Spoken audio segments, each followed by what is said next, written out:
Halo semuanya, saya Angel dan mulai hari ini saya akan mengajak semua teman-teman remaja untuk bersama-sama mengenal dan mencegah stunting. Apa sih stunting? Stunting merupakan kondisi gagal tumbuh pada anak balita akibat dari kekurangan gizi kronis. Stunting dapat menyebabkan tinggi badan anak lebih pendek jika dibandingkan dengan anak seusianya.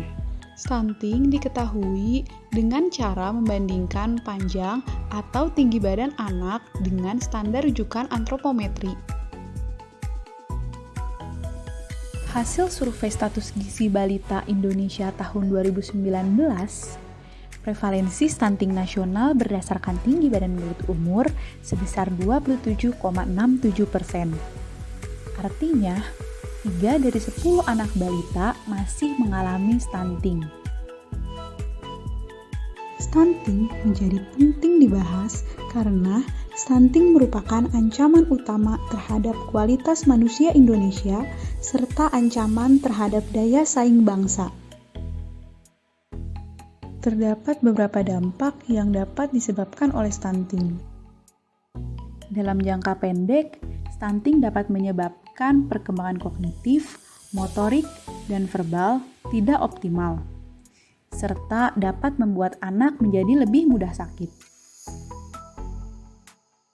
Dalam jangka panjang, stunting dapat menyebabkan tidak optimalnya kapasitas belajar di masa sekolah, tidak maksimalnya produktivitas dan kapasitas kerja, meningkatkan risiko penyakit degeneratif, serta postur tubuh yang tidak optimal saat dewasa.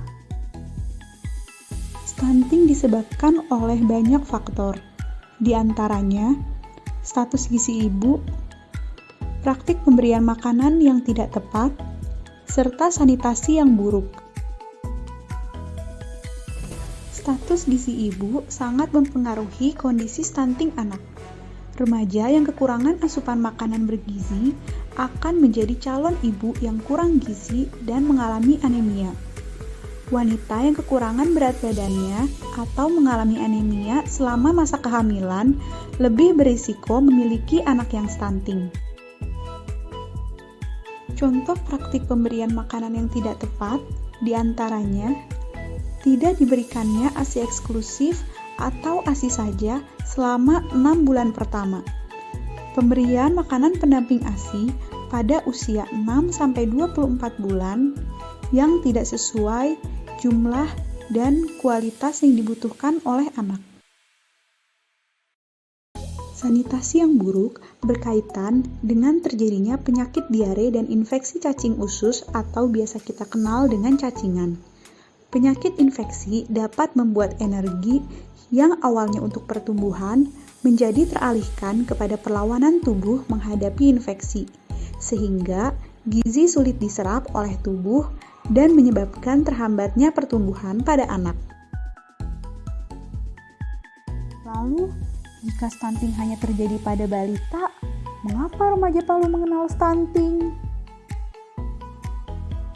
Karena dengan mempersiapkan calon ibu sejak dini atau dalam hal ini adalah remaja untuk mengetahui permasalahan stunting, berarti kita telah mempersiapkan ibu yang memiliki pengetahuan cukup dalam upaya memenuhi gizi di 1000 hari pertama kehidupan yang sangat penting dalam mencegah stunting. Jadi, bagaimana cara pencegahannya? Terdapat 4 hal penting yang perlu kita ketahui dalam mencegah stunting. Yang pertama, perbaikan pola asuh dengan cara meningkatkan pengetahuan pencegahan stunting sejak usia remaja. Memberikan ASI eksklusif atau hanya ASI saja pada anak selama usia 0-6 bulan. Memberikan MPASI atau makanan pendamping ASI saat anak berusia 6-24 bulan dengan jumlah dan kualitas yang sesuai dengan kebutuhan. Yang kedua adalah perbaikan asupan gizi dengan cara mengonsumsi asupan yang sesuai kebutuhan sejak di usia remaja. memperbaiki pola makan agar tidak mengalami kekurangan energi kronis sebelum dan saat memasuki usia kehamilan, serta mengonsumsi tablet tambah darah secara rutin agar tidak mengalami anemia defisiensi besi. Pada remaja putri yang berusia 12-18 tahun, dapat mengonsumsi 1 tablet tambah darah setiap minggunya pada hari yang sama. Sedangkan dalam masa kehamilan dapat mengonsumsi tablet tambah darah sebanyak minimal 90 tablet atau setiap hari selama masa kehamilan. Yang ketiga adalah perbaikan sanitasi dan akses air bersih dengan cara meningkatkan akses terhadap air bersih serta selalu memperhatikan sanitasi lingkungan dan melaksanakan perilaku hidup bersih dan sehat. Yang terakhir adalah meningkatkan akses pelayanan kesehatan. Saat masa kehamilan, harus memeriksakan kesehatannya minimal 4 kali selama kehamilan.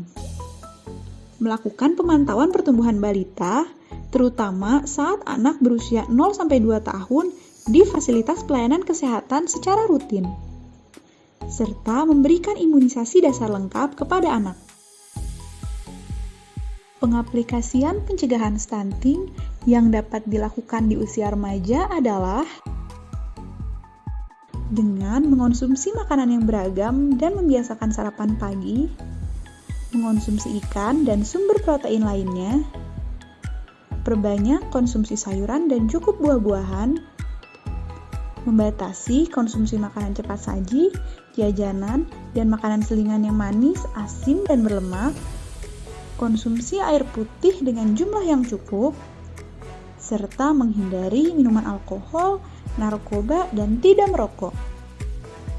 Ayo remaja, kita tingkatkan kesadaran stunting dan mulai mencegahnya dari sekarang.